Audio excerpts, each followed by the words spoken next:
G'day guys, welcome to Fly Fish Live Game 2. And we've got Markus and Peter competing. We've got our special host, Tom Jarman from Australia. And this one's going to be a cracker. Let's go to Markus first. How are you, mate? You good? You know? Yeah, I'm really good. Standing here by the river, waiting for the start signal. How are the conditions there at the moment? It's I think it's pretty good water level, and right now it's not raining, although it's cloudy. I think the conditions is pretty good. Nice. Well, good luck today. I'll let you head off and get into position, and we'll jump over and have a quick chat to Peter. And good luck. How are you, Peter? Not too bad, Josh. And yourself? Yeah, good, mate. How's the conditions in Ireland? Absolutely perfect. Yeah. Bit overcast. River's just dropping nicely. We had a couple of floods come through there over the last couple of weeks, but conditions look good and fairly promising. So happy enough. All right. Are you a bit nervous? It's naturally so. Before any match, you're going to have a little bit of nerves, but that's what you want. You know, that's the excitement of it. It's moments before a match. You know, all that crap is going to be made and how you can start and stuff like that. So yeah, a little bit, but that's good. Right. Well, awesome. I'll let you go and get ready, and good luck. Thank you very much. And best of luck, Markus. See you at the end of it.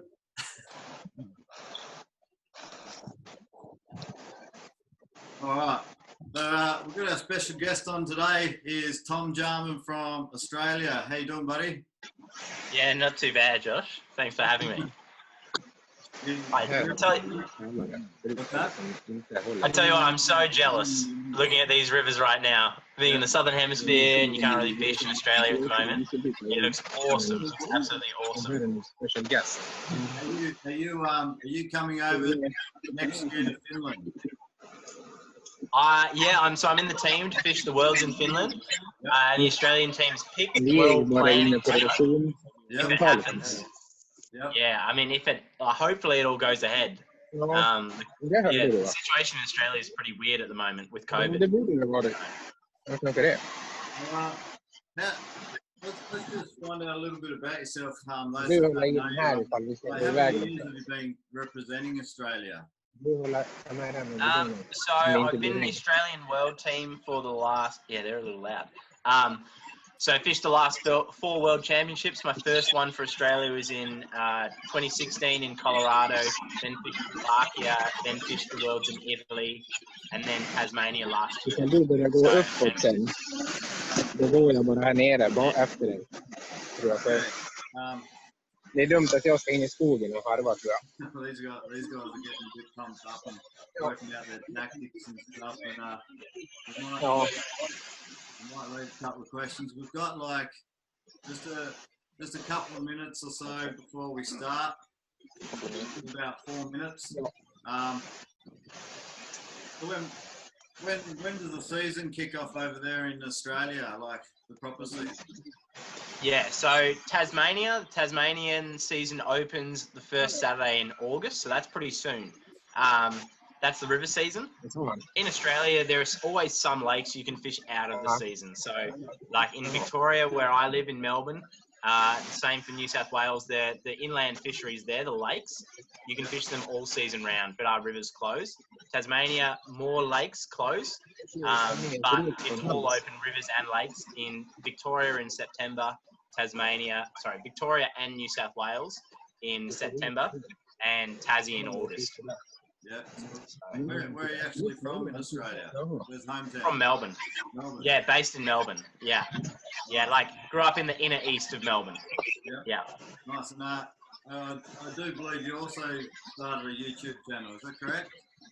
Yeah. So I started a few months ago, Tom Jarman Fishing, just pretty much because in the current climate, I'm breaking out, starting to do some of my own guiding, doing more clinics and stuff over here in Australia. But I mean, it's just, I'm on the water so often, it just kind of made sense to take a camera along and just, yeah, literally, log what I'm doing, and hopefully people can pick up a few things, learn.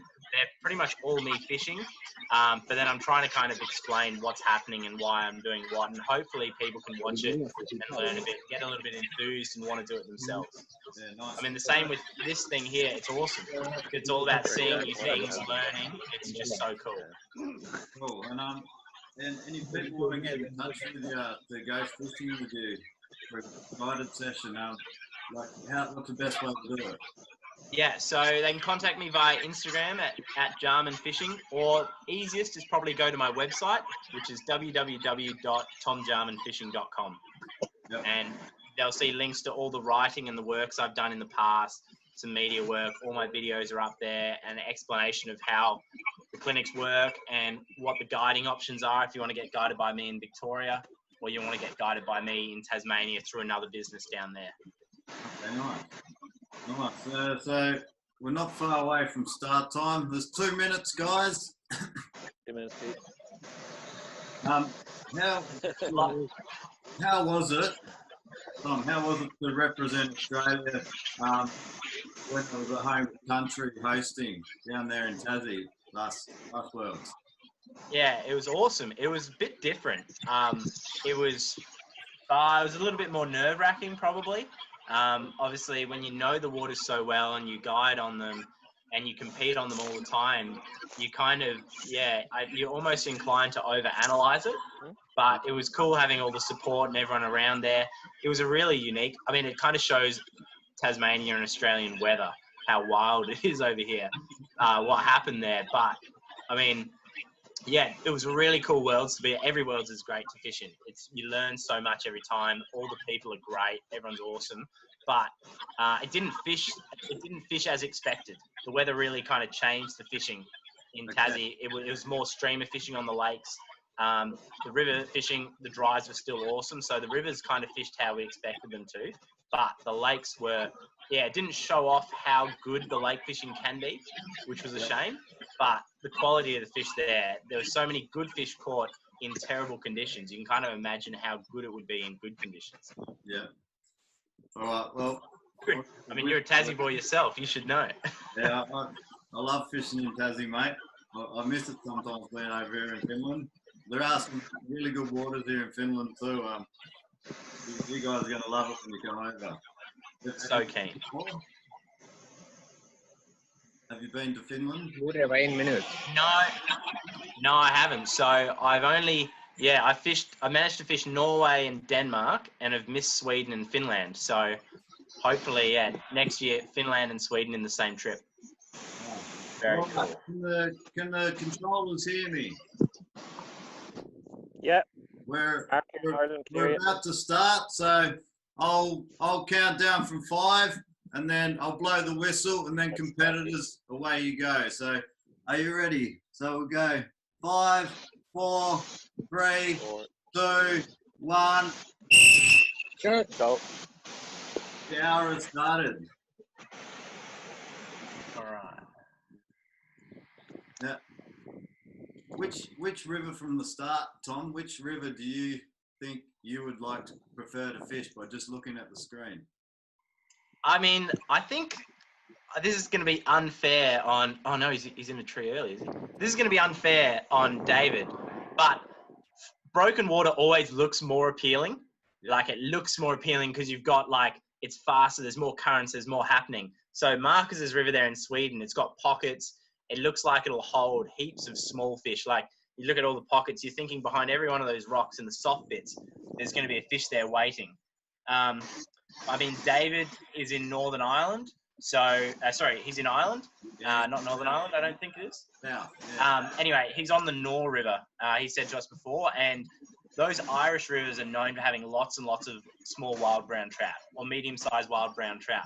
So, I mean, I would be probably, I mean, I fished against both these guys in the Worlds, so I haven't seen them fish before.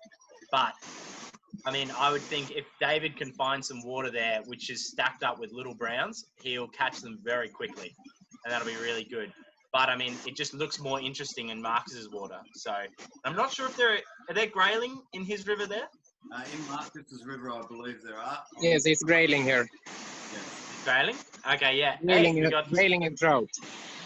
yeah, okay. Do your grayling, do they school up in that section of river there? Does he have some water where the grayling really pot up? No, not so much. They usually are a few in each spot. Okay, yeah. So, yeah, that'll make it more interesting because it means that Marcus won't be able to walk into like a glide or a tail out and have a heap of small grayling and go whack, whack, whack and catch lots. So he's probably going to have to work through more of his water. So, yeah. David's river looks a lot deeper than I thought it would be. Yeah. I'm not sure. I mean, the controllers can probably help us, but it looks like, I mean, Marcus is nymphing through all that stuff. Like, we call it, for people who aren't in the scene, you'd call it probably European nymphing or something like that. But I can't see what David's doing, whether he's nymphed below dry. The flatter water, he could fish dries in it maybe. Or if he's just nymphing it a little bit deeper. I mean, he's out in waist deep water there. Yep. I suppose once they find a fish, would your nymphing, be to hang in that one spot where you found one fish? Yeah, I mean, you're always inclined when you put that there. When you find the fish, I mean, you obviously want to sit on them and see if you can catch a couple in that spot. But I mean, more for both of them, they're probably going to look for like a certain type of water to find them in. And once they find them in a certain like position of the river or depth or pace of the current, they're really going to settle into that and go, okay, you know, those deep, like for Marcus there, he might go, wow, these deeper pockets are holding better fish, or they're holding the fish, whereas the really skinny ones aren't, or vice versa. So, I mean, I would expect him to fish through that stuff quite quickly and try and work out, you know, what sort of water they're in on his river there. I mean, David's water is vastly different. Yeah. it's Peter, not David. Oh, Peter, sorry. Peter Driver, yeah. There you go. I mean, that run just has to hold fish. You look at that. Yeah.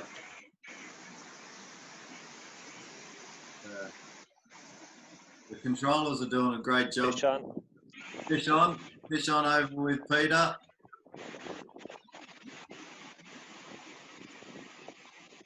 Come on.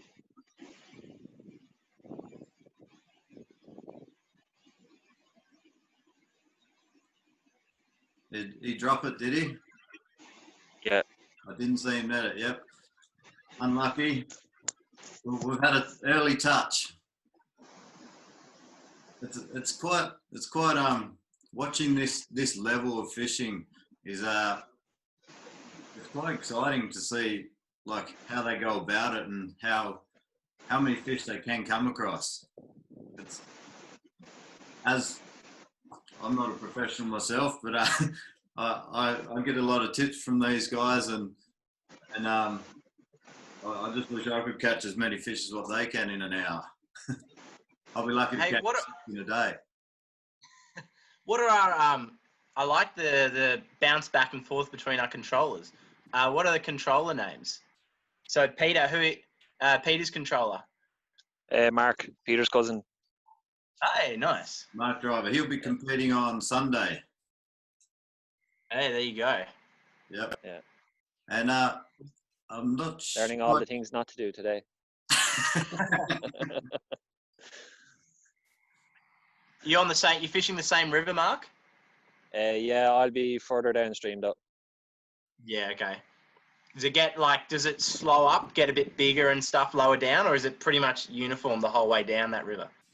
It gets a little bit wider than below and then kind of narrows again, similar to what's here at the moment. So. Yeah.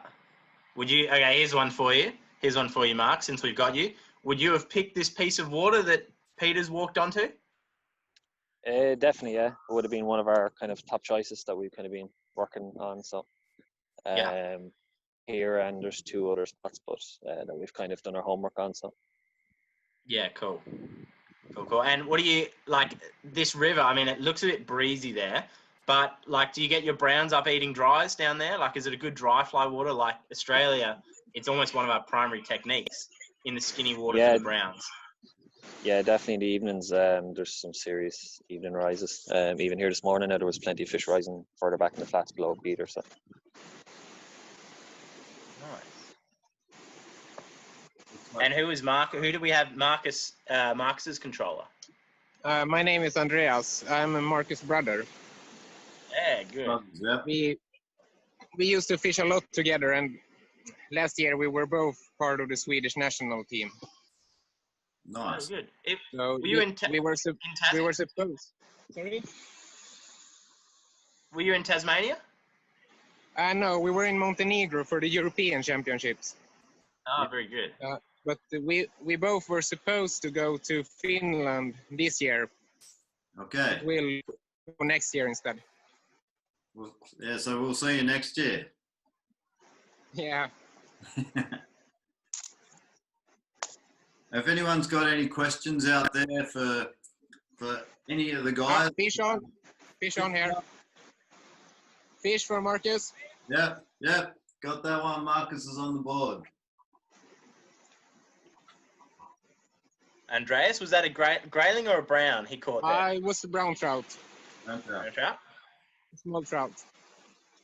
This stream, it holds a lot of small trouts. Yeah. And Mark, was Peter's fish a small brown that he dropped as well? Yeah, it was a small brown, and he dropped another one as well. So 2 fish he's dropped. So 2 fish. Well, this 1 hour game puts a little bit more pressure on, I think, than if you feel like you've got a bit more time. You might get a little bit nervous and drop more fish than usual, maybe. Yeah. Well, and Josh, I was going to say, as you said that, the 1 hour pressure, so you're rushing to find them, so you may not be fishing it as thoroughly as you want to be, but you're always going to lose it when you're fishing at small fish. You're always going to lose a percentage of them. Like, they just fall off, they're light, they pitter patter around, you can't do much about it. So like they're gonna lose, like, I mean, fishing this way, you'd expect them to probably lose at least a third of the fish they hook. Like, you'd expect them to fall off, small wild browns.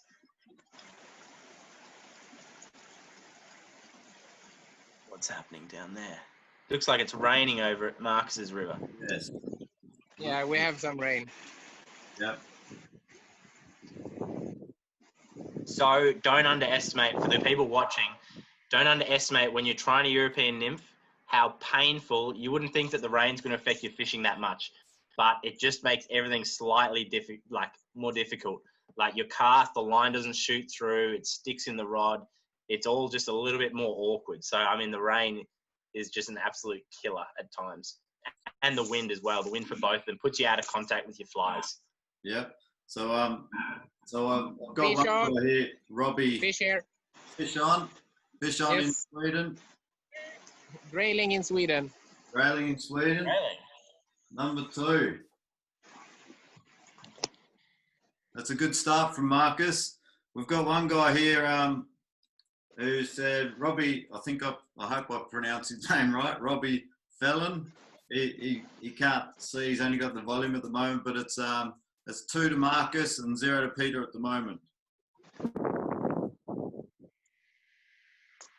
Looks like, I mean, Andreas, you may be able to tell me, it looks like Marcus is trying to fish quite quickly. He looks like he's fishing downstream a bit. He might be swinging his flies a bit, just trying to cover some water quickly.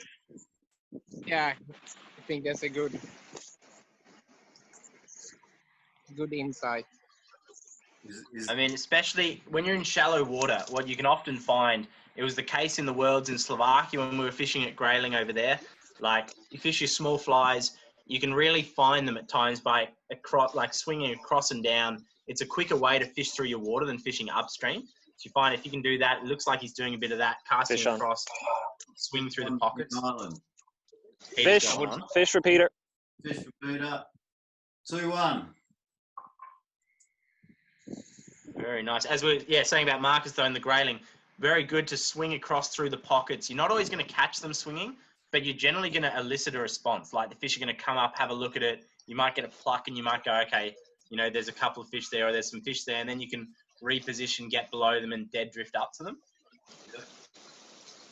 The way Marcus is fishing there in Sweden, is that how you would approach that water? Oh, it's hard having never fished that water before, but I know that doesn't look too dissimilar to the beat I had in Slovakia at the Worlds on the Orava River. And I actually won that. That was the 5th session. I won that session with 49 grayling and a huge chub thrown in there. But pretty much what I did, I started at the top of the beat. And I mean, Australia, we're really lucky. We've got Martin Droz as a coach. He's fantastic and his insights are great. But started at the top of the beat and I pretty much swung my nymphs down as quickly as I could, just trying to find the pockets of fish. So, and when I found them, they were more schooled up than they looked like they would be in Marcus's river here. But swing down through them, and then when you found a few, like you'd pretty much pepper that school and fish them from different angles. And I think I found like 2 main schools of fish there, 2 areas that held them, and I kind of went back between the 2 of them. So yeah, downstream in shallow water, down across, good way to find them. You're going to lose a lot of fish doing it though. I mean, you look at Peter's river, and Mark, you might be able to give some insight because you know the river. But I mean, it looks like the water he's in, it looks like he's banking on that he knows they're there. Like he's got a really nice run, and he looks like he's just trying to get the right drifts and fish through it well because he just knows they're there. Yeah. Mark's is really covering water trying to find them. Yeah. Kind of, it's more of a zone here, so he has kind of zoned out in terms of where he wants to fish it, like, so he's in terms of, because it's kind of one run at the moment until he moves on upriver a bit more, but it's kind of a focused kind of area here, so he's kind of broken down into 3 or 4 parts to focus on. So so like super different styles. And I mean, even though they're on rivers, I mean, this is all really good and fun. Even though they're on different rivers, way apart, like on different continents. Like this is what happens in a normal fly fishing comp on a river. You're not fishing the same piece of water, so it's going to be different wherever you are. So different water means you're going to fish it differently. It's kind of cool seeing, 2 different contrasting styles. Peter fishing it a lot more slower, more methodically. Marcus really trying to cover that water and find some fish quickly. Yeah, the river here will be like where Peter's fishing at the moment. It's complete kind of gravel bed. There wouldn't be too many boulders compared to maybe some beats down river. Marcus's river will be very much like our home river further up in Ireland, where we would originally be, where we grew up. A lot more pocket fishing and boulder fishing. So fish on. Nice. Fish on in Ireland again. Fish for Peter. Fish for Peter's. Score is 2-2. It's to go, Josh, to go back to what Mark was just telling us about Peter's River, how it's a gravelly river, fine gravel, not many boulders, means that the water that the fish are going to be in is not as obvious as what Marcus has. Marcus has got like these boulders, he's got seams, and he's got like spots where he's probably going to know in that river they're going to be there, they're going to be there, they're going to be there, and he's going to work through it. Peter's really got a large section of river, and there are probably depressions in there that he may know where they are, or he may be able to see them, but there'll be little, like, it's all quite uniform. So he's just got to fish it very consistently well, very methodically, make sure he doesn't miss a drift, and just, work through it. And then he'll just keep chipping away at these fish through that water there. So Marcus can work through his section a lot faster than just hitting the small pools and then keep moving on.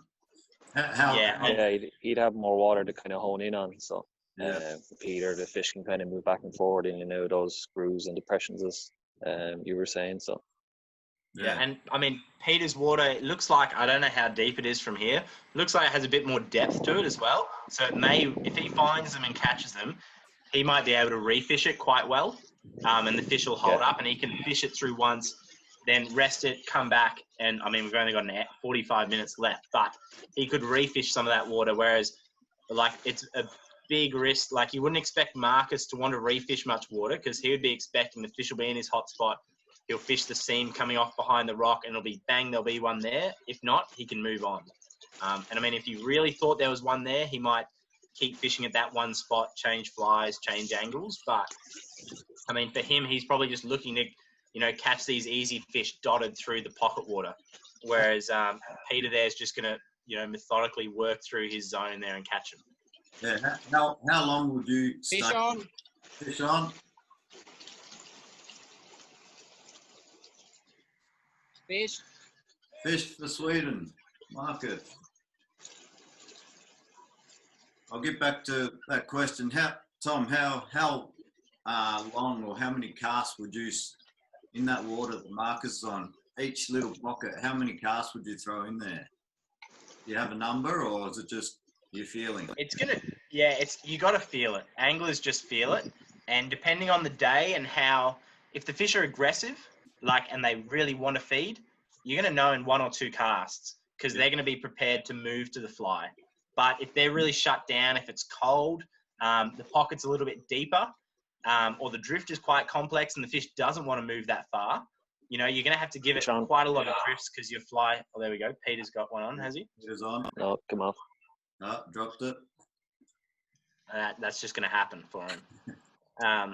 But yeah, you got to feel it. I mean, if that pocket has a bit more depth, you might think, I need to get more casts, make sure I get the right drift.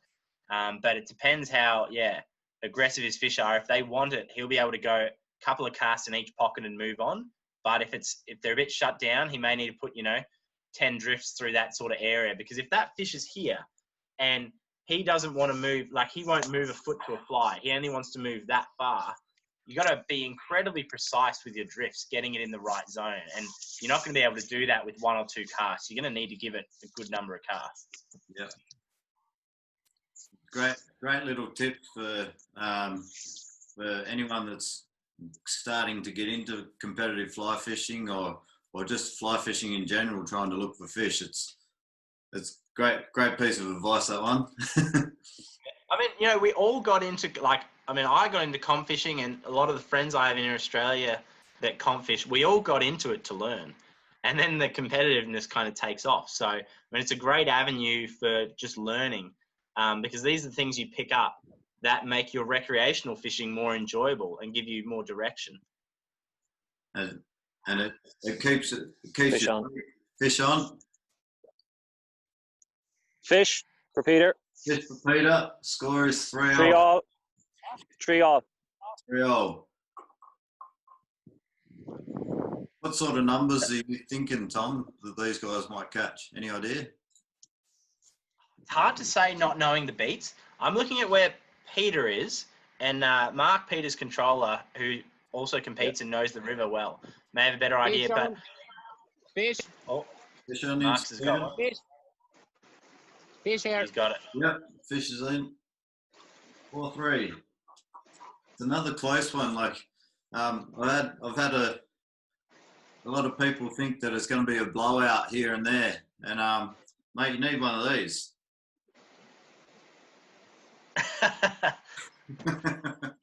I'm trying to lose weight in isolation, not put on weight, and you're making me drink beer here. I'll have to try and send you one of these for you. Calorie-free beer. It's not even beer, is it? No. I don't know, Mark, you may be able to tell me, but I'm looking at Peter's water there, and he's got, it looks like the gravel bar drops in, and he hooked that last fish or caught that last fish on the seam, the soft seam, this side of the run. And I would expect, Josh, as he pushes up, he might catch a couple of small, quick ones right where it drops in. I don't know the river, but I'd be expecting in that shallow stuff at the top where it just drops in, there'll be a couple of quick ones for him maybe. So, I mean, both of these, the way these rivers are going to fish, you're going to have, it'll go bang, bang, bang, and then nothing, and then bang, bang, bang. That's just how it is. So you're talking about just that faster water, just up from Peter. Yeah. When you're looking at Peter's water, you can see in the left of screen up there in Ireland, you've got the nice pocket. It's got flat water, then it drops down, and then there's that nice little shallow riffle. I mean, if you're in Australia and you had to go one place to catch yourself a quick, small 20-centimetre brown, I'd be racing right there. Yeah. I don't know how it goes over there in Ireland, but yeah, it's. I mean, he'll. Yeah, okay, there you go. There will be, says Mark. Now, a lot of people, I've seen a lot of people, like, the main theory is fishing upstream, correct? Well, that's a hard one. Yeah. It's That's just what I've been growing up and taught. But then when I hit Finland, I went salmon fishing up north. Yeah. And they were fishing for them downstream. That just blew my mind. I didn't really understand. Yeah. I reckon like we can talk about that, like, because we're both Australians, Josh, and our rivers aren't that big. Like our biggest river would be like the Derwent in Tasmania, or the Goulburn in Victoria, or the Tumut in New South Wales. So they're not big compared to some of these rivers. And when you're looking to cover water, like if you have large sections of water and you're not sure where the fish are, fishing downstream is a lot quicker than fishing upstream. So yeah, like, I mean, it's far more common, I think, in other places in the world, like where you are now, than it was for us where we grew up here. So I think that's quite ingrained in us. But fly fishermen we're all taught, and it's rightly so, to get a good drift, get a good dead drift, get the cast up, get the fly drifting down naturally. And that's right to a point. And that's what you're aiming for when you start out. But as you get more experience, you kind of learn that there are more presentations than just the dead drift. Like there are ways to elicit a take and get a fish to eat it, whether it's the fly swinging across, swinging up. Fish on in Sweden. And he's got him. Nice. You can see, and we'll come back to that in a sec, Josh, but you'll see, I mean, these guys, they're fishing at small fish for the most part. Yep. Was that a fish? Is that a fish? Fish for Peter. Fish for Peter, yep. That just supports 5-4. That just supports what we were saying. I mean, these guys are fishing, the fish aren't big, and you don't want to muck around with the fish and have it dance around in the water, pitter-patter. When you get a small fish, if you can get him into the net quickly, just get it straight into the net. There's less risk of it falling off. He's got another one. Fish for Peter. Fish for Peter. Yeah, you get those fish in quickly. One, the fish is less likely to come off. Two, it's also better for the fish. It's better you get the fish in quicker, you release them quicker, and there's less harm on the fish. So that's really good as well. But you kind of want to, treat every fish on their merit. So when these guys, we're hearing fish on, and the fish is coming to the net straight away, and that's great. And they're small fish, so they're trying to get them in quickly. But when one of them does hook a good fish, it'll be fish on, and then he will be fighting it, and like they'll take their time. So yeah, super interesting. But Peter there, he's coming into that. He looks like he's coming into that shallower, faster stuff where his drifts are going to be a little bit quicker coming through. So he'll probably be able to hit the fish faster now. He's up towards the head of the run. And I mean, the score shows that he's come from 5-3 down in like 2 fish and a couple of casts. Would you expect, usually that's where the fish are sitting, sort of where the faster running water is, just in that area, in a pool, or? Time of year dependent, and water temperature dependent, and oxygen levels dependent. I can give you, I can't comment on those, but I'll give you an Australian analogy. In the middle of summer, our fish are up in that fast, turbulent, bubbly water. It's more oxygenated, probably a little bit cooler. But when it's really cold and early and late season, the fish are more down the back half of the runs. So it's almost like, so if you look at where Peter's fishing there, in our context here, and as is the case in a lot of places around the world, when the river's cold, when the fish are shut down, they're more in the back half of the run. And then throughout the season, they kind of spread their way up. And then in the middle of summer, they're in that shallow, fast, oxygenated stuff at the head of the run, like that really quick stuff we can see up there for Peter. Then as it gets colder, the fish almost drop back in the run and sit more in like the deeper, slower parts of it. Yeah. But there's exception. There's always an exception. There's always fish, there's one that completely ruins the rule. It's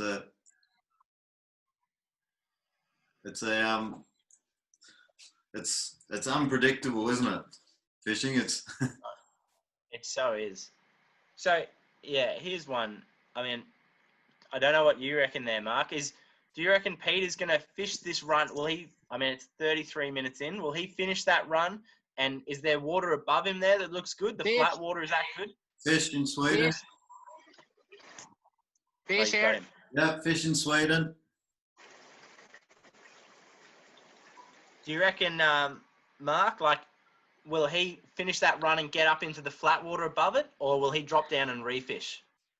He's on probably the upper zone on this run here, so there's another glide up above, which he has kind of worked out as well. So he'll spend another short amount of time here and then work his way up. So he's two other areas kind of picked out above. So. Fish in Sweden. You might be onto a school of grayling. Yeah, are they, Andreas, are they browns or are they grayling over there where he is at the moment? I think most browns, I think. But it's a mix. But usually it's a little bit more trouts in this stream. Yeah. I mean, that's at least, like... But in some parts of this river, the water gets calmer and it's usually a little bit more graylings. Yeah. Yeah. But it's a lot of trouts in these rocky parts. I mean, it's like, as you know, Josh, in Tassie, the world's in Tassie, and just knowing Tassie itself, you go to a river like the Meander and you'll fish through pocket after pocket of beautiful water, and there's nothing there, nothing in that pocket. And it was relieving, actually, for me, watching some of the great teams like the Czechs, the Spanish, the French on the highlight reels fish through beautiful water and not catch them, because it made me feel better. But you fish through pocket of no fish, and then you'll come to a pocket that looks the same as the other three, and you'll go bang, bang, and you get two, just like Markus did. And that's just kind of how it is. So it's just that discipline of fishing it consistently well. Yep. That is the key. But, what's your favourite destination, Tom? Like, out of all the places you've fished, do you have a favourite destination you've fished? Yeah, I got two. I'll give you two, because one's like a warm water species, one's cold. I reckon the coolest place I fished, fly fished, was Africa for tiger fish. Nice. So yeah, not what would probably be expected, but in Zimbabwe on Lake Kariba, and on the Zambezi there, and that was super cool because tiger fish are like a trout. They're like a trout with teeth, and they're like bright red, orange, and yellow, and they eat like a trout, and they're just amazing. They're such a cool fish, and to fish for them in a lake and a river, if you like wet fly fishing and streamer fishing, and just big aggressive fish, tiger fish is the way to go. Nice. And the other one though, I want to hear yours after this, your favourite. So you can think about that while I'm saying it. The other is Japan. I went, some clients took me to Takayama Valley and we fished for Yamame and Yawana. So dry fly fishing and nymph fishing in Japan for like those amazing small fish is really cool. And those rivers there, what's super cool, they have like big mayfly hatches, yellow mayfly, but the river's freezing because there's snow all around it. But that's the area where the thermal hot springs are. So all the hot springs are like entering the river. So you get like warm patches, cold patches, and it's just a really cool place to fish. Nice. These guys, they're halfway now, so you've got 30 more minutes. Yeah, my favourite so far is last year I had the chance to go. I was lucky enough to go with Santeri from the Finnish fly fishing team. Took me up around Norway, fishing for salmon, and the rivers were like really narrow, so a bit like Tassie rivers, and you just see these salmon jumping out of there that are 10-15 kilos, and you're just like, whoa. And hooked a couple on the dries. They got off, but I had one fish like on your skaters, like the bombers and stuff on the surface. Yeah, and I only had a 5-6 weight. That would be awesome. I was a bit on the light side, but I wasn't expecting the size of fish that we're going for. So, but that to me was probably a really big highlight. It's interesting you say that because my dad always said his favourite fishing was Russia on the Kola Peninsula for salmon.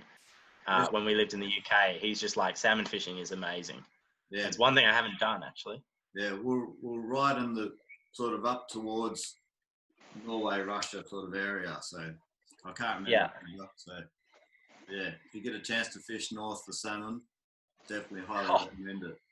Well, I need it when, after the Worlds in Finland, I want to catch a pike. So if there's anywhere around Finland near you where there's pike, I know there's quite a lot in Sweden in the Laplands, but Mate, pike would be very cool. This place is full of pike. Let me know when you're coming. Many hey Andreas. Yes. Many fly changes for Marcus there as he's fishing, or is he just kind of fishing the same single fly or the same two nymphs and just working? I think he's going with the same two mostly. If he doesn't get stuck and they lose them. But I think he's going with the same. Some patterns he usually use and have success with. Yeah. And same Mark over there in Ireland. Is Peter really just work? Oh, I saw that strike. Good fish.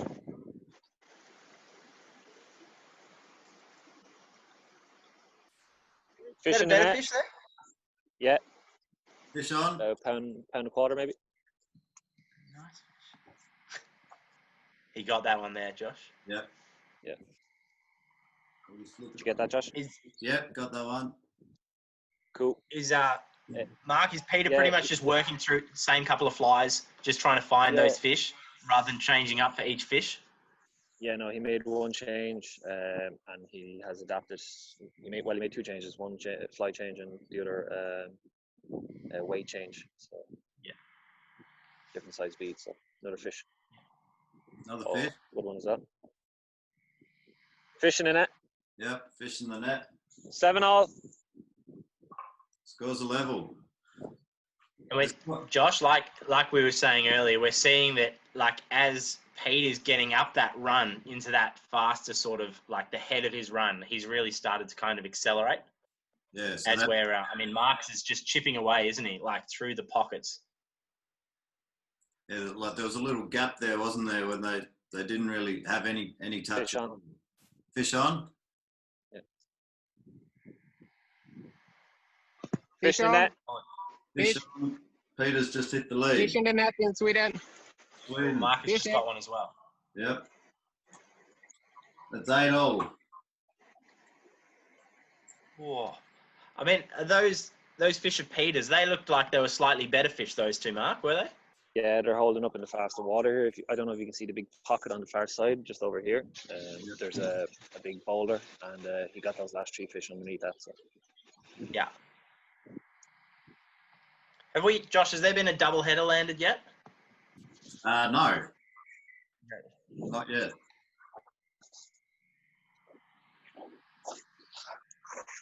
Looking at Marcus's screen there, I'm not sure, Andreas, if you can say that's right, but it looks like he's changed. Hang on, sorry. Yeah, he's changed. He's powering across that river. It's these guys work so hard when they wade through the rivers. It's quite interesting to watch. It's all Josh, it's all time management. Any of that time when you're tangled or you're stuffing around or, you're in the wrong water with the wrong gear, that's time you're not, putting in. If you get that extra 1 or 2 casts in, that can make they're both on 8 fish now. That little bit of work that Peter did there to really power through. He's just hooked one there for change. I know. Yeah, fish in the net. Fish in Ireland.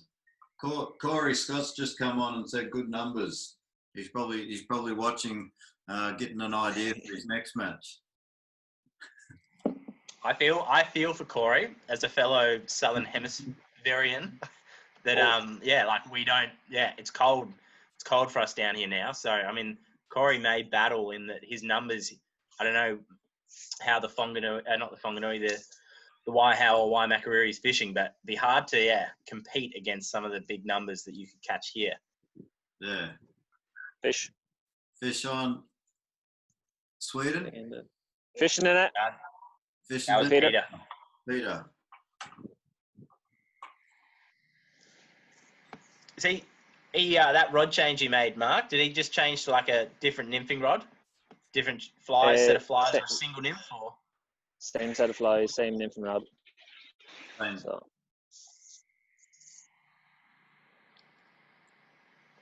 I was saying before, actually, Josh, and this is directed to you, Andreas, is Marcus over on that far side mainly because that has more depth?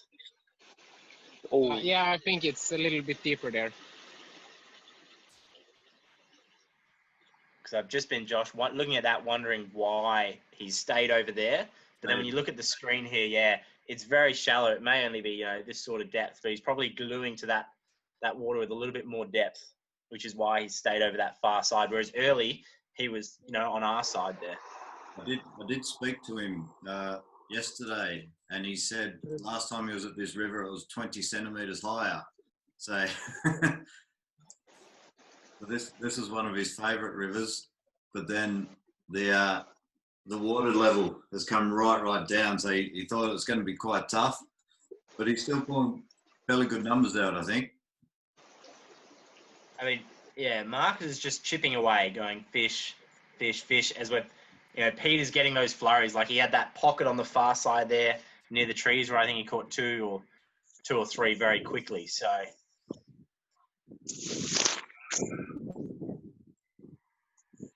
Bit of sun coming out now. It's warming things up. Will that generally activate the fish more when the sun comes out? It depends. The temperatures will be slowly increasing in the water, so the activity might increase as well with the fish. So. Yeah. In terms of their feeding. So. Looks windy over there, Mark. Yeah, there's a slight breeze starting to pick up, but it's not too bad. It's not affecting the leader all that much. So. Yeah, so he's not missing fish or finding it tough with the line control at the moment.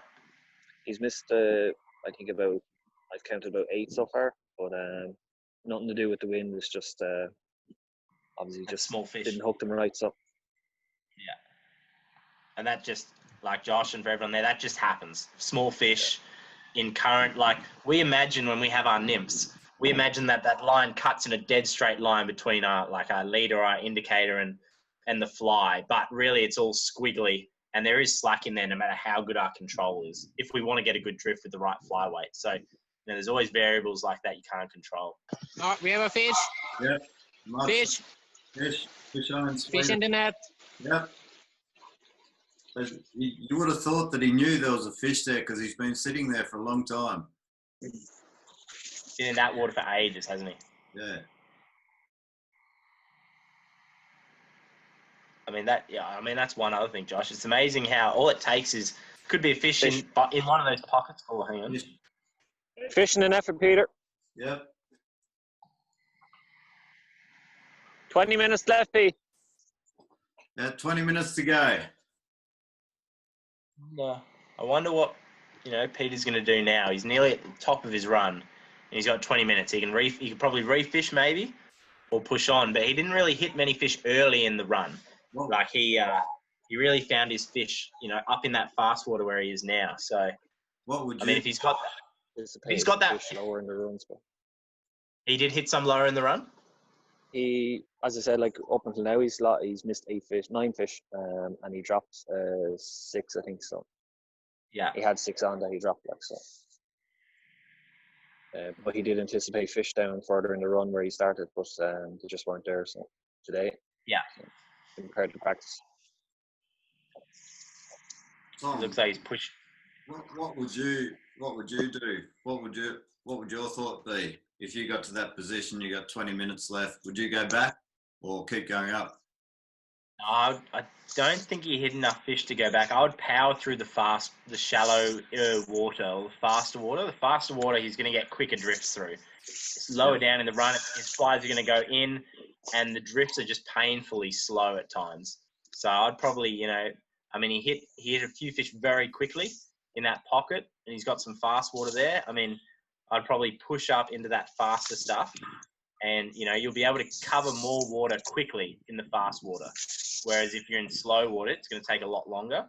And I mean, if what Mark said, he hit some fish low, but he didn't really land them, and he caught them up high in the run. So all things equal, I'd go to the higher up in the run, a little bit easier, quicker drifts, more casts, and I mean, he landed more in that type of water. So just go for it. Yeah. I'm just going to go around the tree here, Josh. Yep. Looks like Marcus has just started moving again.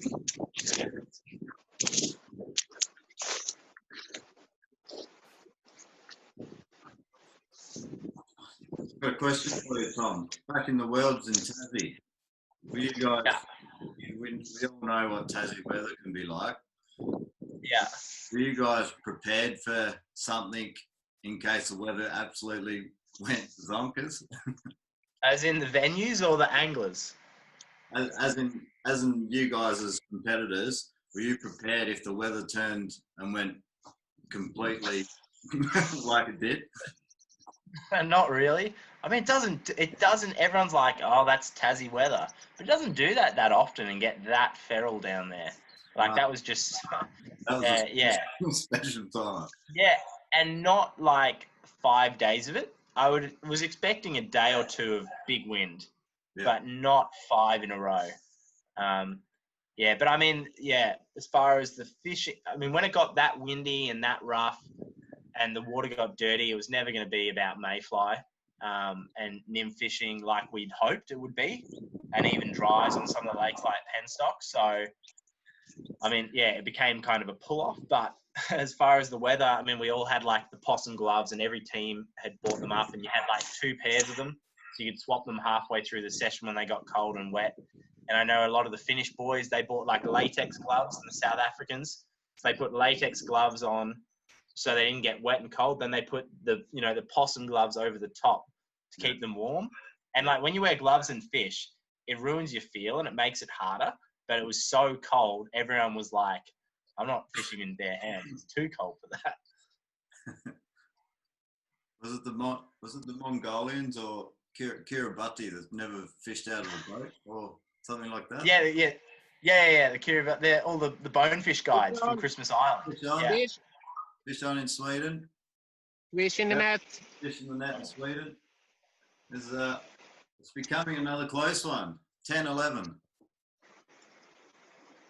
11 to Peter, 10 to Marcus. Another miss. Fish on. Fish again. Fish in the net again. That was 2 real quick ones from... Now it's in the net. Yeah, got him. He's in a lovely little pocket there. You can see that water really funneling in there. Yeah. Are they grayling there, Andreas? I think these were trouts both. Okay. One more. Yes, one here. Fish. Fish again. 3 quick ones. Angled up. 12-11.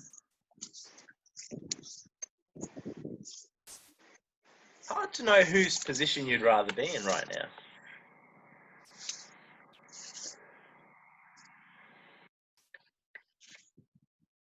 Robbie Fallon, he's asked, is Marcus fishing for grayling? Can you target grayling and trout? Will they take the same or? Pretty much eat the same nymphs, like pheasant tails, tag nymphs, like worms. Yeah, gamaroos, like the gamaroos shrimp. Like you're probably not gonna change your like flies. It's normally the water that they hold in that's more different than the flies that they eat. I mean, it looks like that river. It's just a big mix. In pocket water, you're just fishing the primary water, and whatever's behind the rock or in that seam or channel, you're trying to catch. Yeah.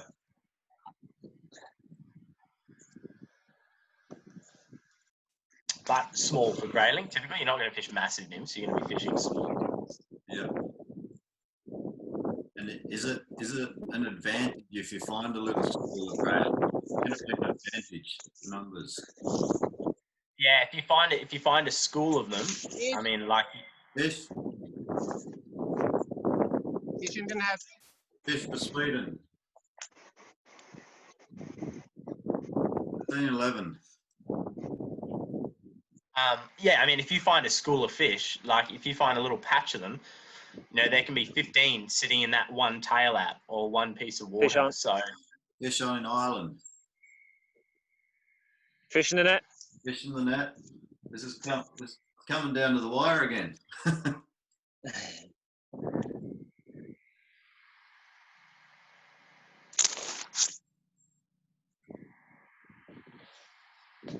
Nice scenery in Ireland there. Oh, it's great. Oh, it's beautiful. Looks like it's from a tea commercial or something.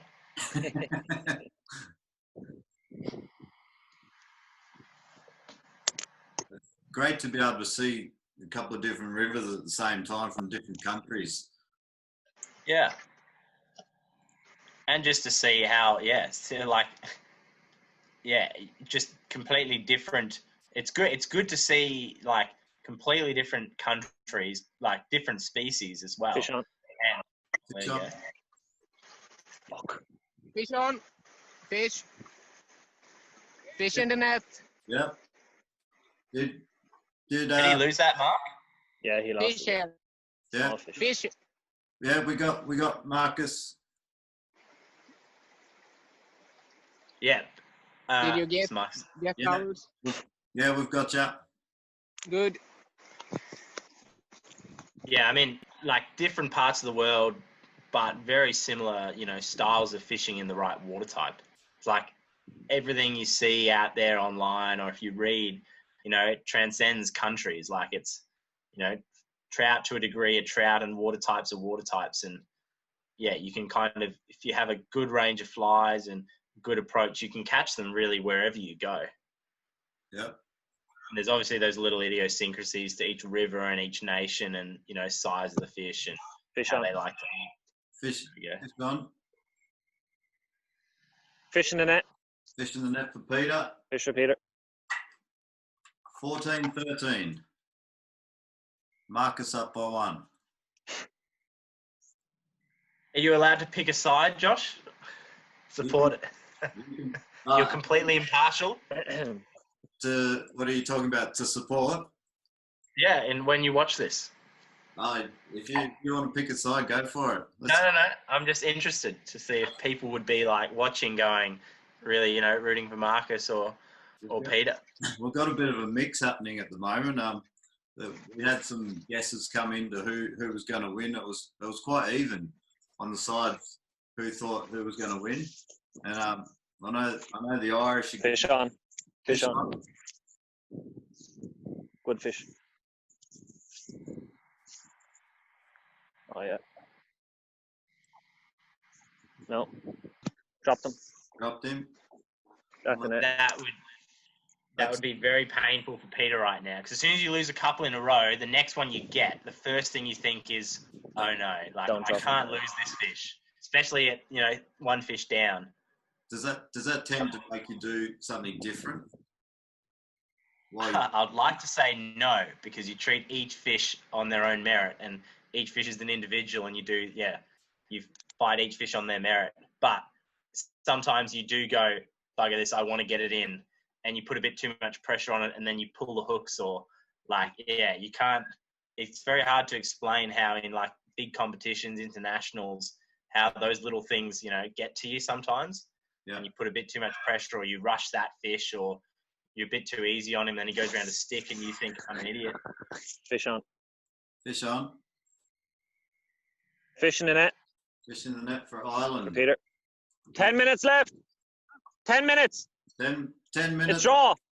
10 minutes left. You're drawn. 14-14. It's a beautiful accent, the Irish accent. Can you understand it a lot? I caught half of that. I could speak Gaelic and make it tougher.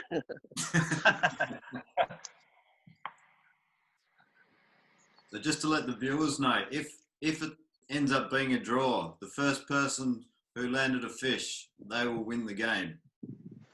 Who was that? Was that Marcus? I actually think it might have been Marcus.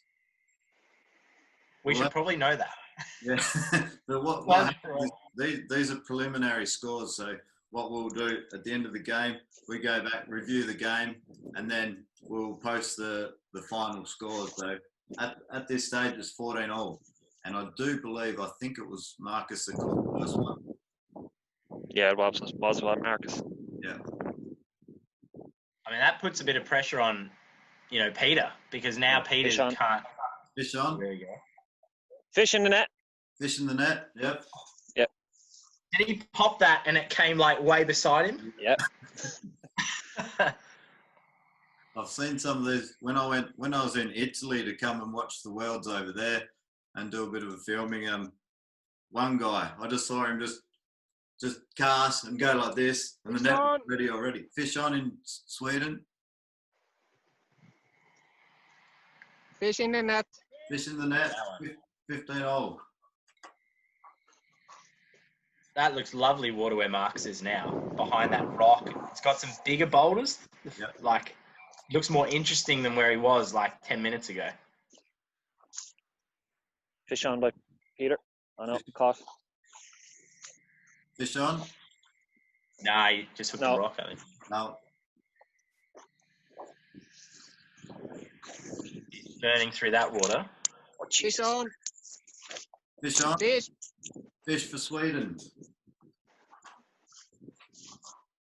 Oh. It's in the net. Yep. There's 7 minutes and 30 seconds to go. These last ones have been grayling, I think. Okay. It looks like that. Yeah. They're all Arctic grayling in Sweden, aren't they? You don't have any European grayling. No. All Arctic? One more. No, I lost it. Lost it, yep. So Peter really needs to catch 2 here. Basically. In the next, he's got to get 2 in 7 minutes here. Fish on. Fish on?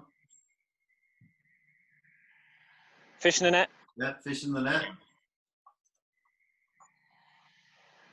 Oh, I love small brown trout.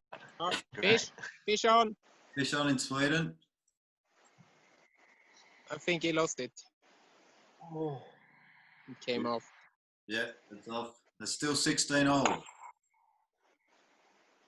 We have Is that a nice run coming in below the bridge there, Mark? Yeah. You'd think Peter's got a couple in this, surely. I think the time's going to be the issue. You know, Josh, every like session in the world I've looked back on where I wasn't happy with how I fished, time management is always the thing where you look back on. You're like, should have gone there then, or I should have gone there. Huh? It's like, well, as There's about 6 minutes left. You're drawing at the moment, but Marcus got the first fish. Marcus got the first fish. Marcus got the first fish. You're drawing 16-16. 6 minutes to go.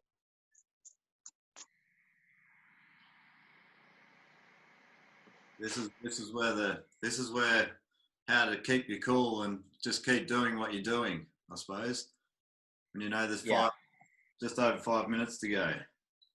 And this is where you also start regretting the fish you lost back there, because you're like, oh, if I didn't lose that, I'd be home. Yeah. Yeah. Craig Dawson, how you going, mate? Craig says to say good day, Tom. Hey, Craig. This is Fish on. Fish on.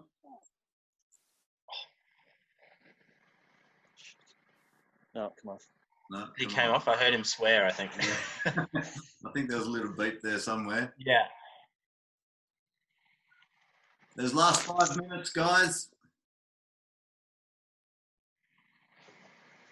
I think Marcus just hooked under a rock there. It's got a bit of depth where he is now, that water where Marcus is. He's like in knee-deep water. Do you think Yeah, he's fishing a little bit deeper.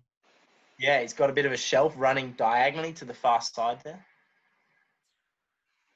This is where, this is almost what I'd be doing, Josh. If I started to panic a little at the end of the session, you're trying to find a quick, easy fish. You think, I'm just going to start swinging downstream. I'm going to head down and just cover water really quickly and hit those pockets. Like he's turned around and he's now just going back down. So he's obviously going to be going across, trying to drag those flies through some of those pockets maybe. It's just a good way to get a quick, easy one. this is coming? I wasn't expecting it to be this close again. Last 4 minutes.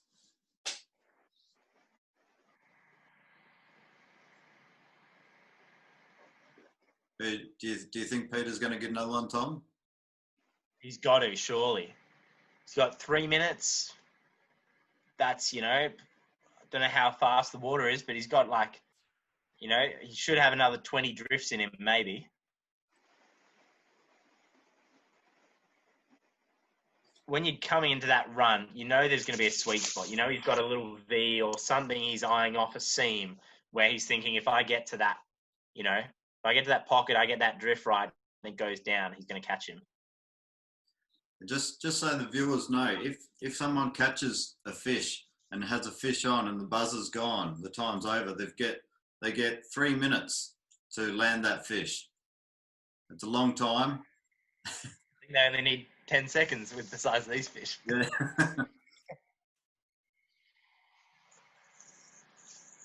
Nice work, Mark.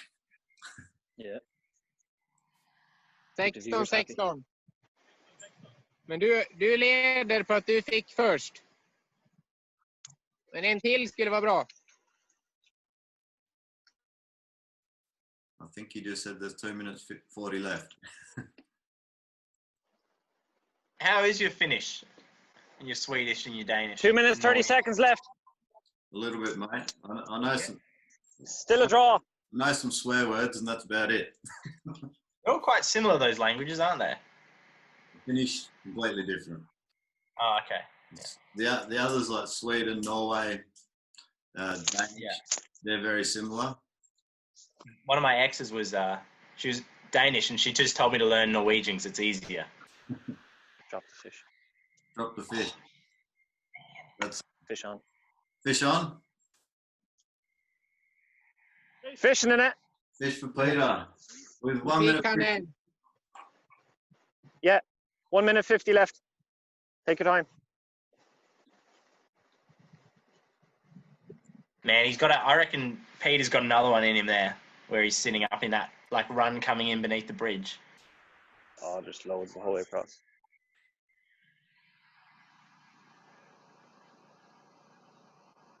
G'day, Garth Jackson. Garth says to say g'day. Hey, Garth. And Michael Burgess, how are you, mate? Nice commentary there, Tom. What's that? Nice commentary.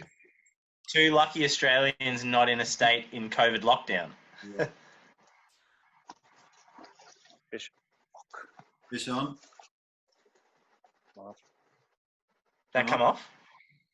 Yeah. Yeah. Last minute. Sista minuten. Last minute, Peter. Minute. Last minute. This is really. You're still in the lead. Marcus needs 1 here to steal this. 1 fish to win this one. Marcus can get one last 40 seconds, and Peter doesn't. He will take it, I think. We'll have to go back and review it, but Surely. I still reckon Peter's got another fish in him.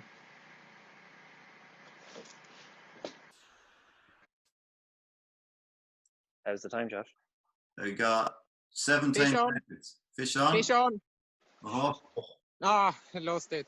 dropped it. Oh, 10 seconds to go. 10 seconds. that is killer for Marcus.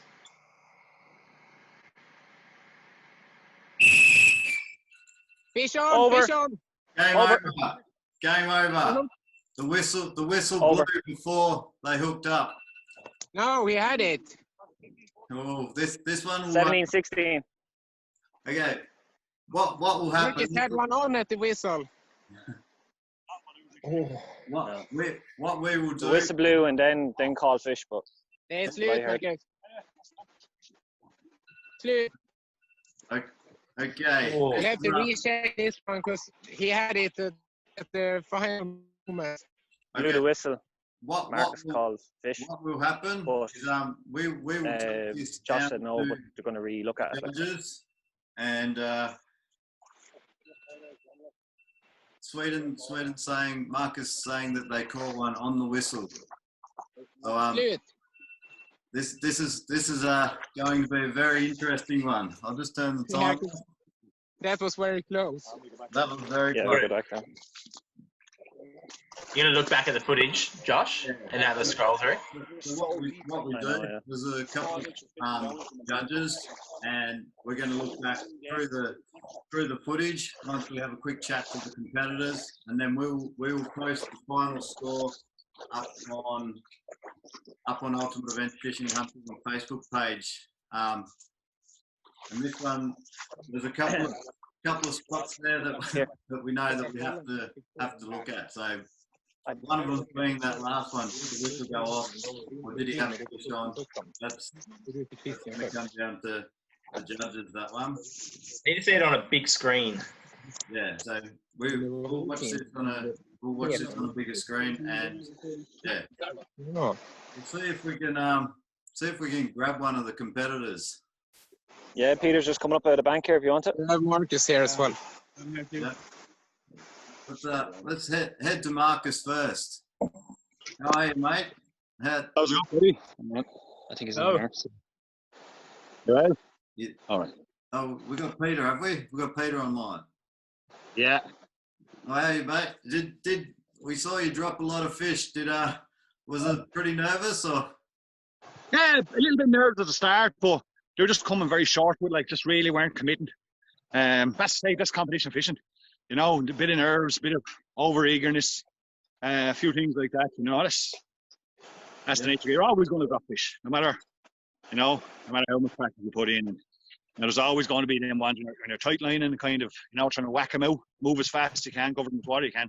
You're always going to drop fish. That's just tournament fishing, you know. Yeah. You got to take them on the chain and move on. How many did you think you missed? Oh, couldn't even count. A lot of fish there. I knew there was a lot of fish in this particular beat. But it's just one of those things, like, you're getting tips and taps all the time, but they're very, just weren't really committing to the take, and so that's just match fishing, like, you hook them sometimes or sometimes you don't. Yeah. That's the joys of comedy. That's why we love it so much. It's that adrenaline of dropping fish, missing fish, landing fish. It all comes in parts of it. At this stage, the score finished 17-16, but there is a dispute on the last whistle.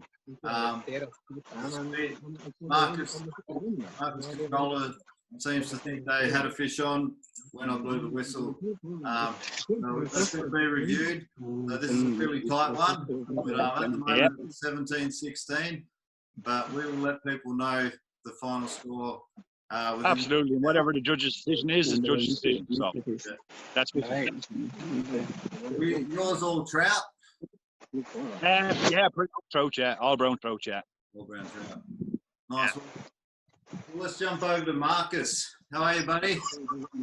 Yeah, a little disappointed actually.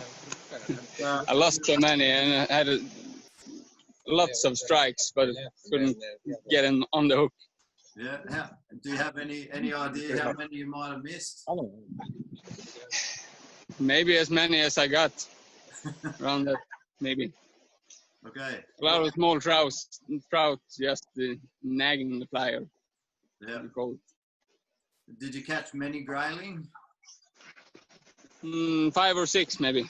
Yeah. Mostly trout. Yeah. But the last part where I ended up, the last minute, there it was a lot of grayling, I think. Yeah. Sadly. Well, like as we said, there's a bit of dispute on the last whistle, and maybe a little bit along the way. So we're going to have a go over the game. The judges will go over the game, and we'll post the final result up in maybe 1 hour's time. As soon as we know the final result and it's clear that's the final result, we'll get that up on Ultimate Adventure Fishing and Hunting Facebook page. But okay. Yeah. I'd like to say it was awesome watching you guys fish and the way you work the waters, and thanks so much for competing and coming on and getting involved. No problem, Josh. Thanks a million for hosting it. It's a great event, a bit of crack, and yeah, really good. Really enjoyed the whole experience. Thank you too. It was really fun competing. Yeah. And good to have these kind of competitions. Yeah. These times. We're getting some great feedback, and it's going really well. And what's the plan for the rest of the day? You going to keep fishing? Yeah, I think I'll try maybe a couple more hours here. Yep, nice. What Go about back to your grayling up there. Excuse me? I said go back to that school of grayling you found at the end there. Yeah, I think the last throw, I didn't quite hear you when you were whistling. So I threw the nymphs in another time, then I lost the fly on one. So that would be What about you? fun going What about you, again. Peter? I got some flies to tie, so a few orders in. Go home and sit at the desk all day now, tying flies. Okay, so this is a bit of a break from work for you. Absolutely, yeah. Enjoyable. Yeah. Thanks again, competitors. Thanks again for Well done, guys. Well done. Good job. We'll let you know the final score as soon as possible. We want to say a big thank you to Tom Jarman from Australia, and it's awesome that you could come on, mate. And I'm looking forward to seeing you in Finland next year. Too easy, dude. Thanks for having me. Appreciate it. Thanks, Tom. If you get over early, we'll try and catch a pike. Pike on fly. Or after the competition, maybe. Yeah. All right. Well, thanks everyone for watching. This is Game 2, Flyfish Live. Game 3 is coming up on Saturday. This weekend we've got a double header. We've got Suntory versus Lionel on Saturday, and then we've got Mark versus Dave on Sunday. So this weekend we've got a double header. It's going to be good fun. 2 Irish lads having a crack at it, and I do believe the 2 Finnish guys will be fishing in the area of the World Championships next year. So Lionel's actually in Finland at the moment, so he's going to fish in Finland as well. So this could be interesting watch on Saturday, and that's 10 p.m. Australian time, 3 p.m. on Finnish time, and 1 p.m. in Irish time. So we'll get that up later, but thanks again, and another close one. Appreciate it, Josh. Thanks, mate. See you later, guys. Thanks. See you guys.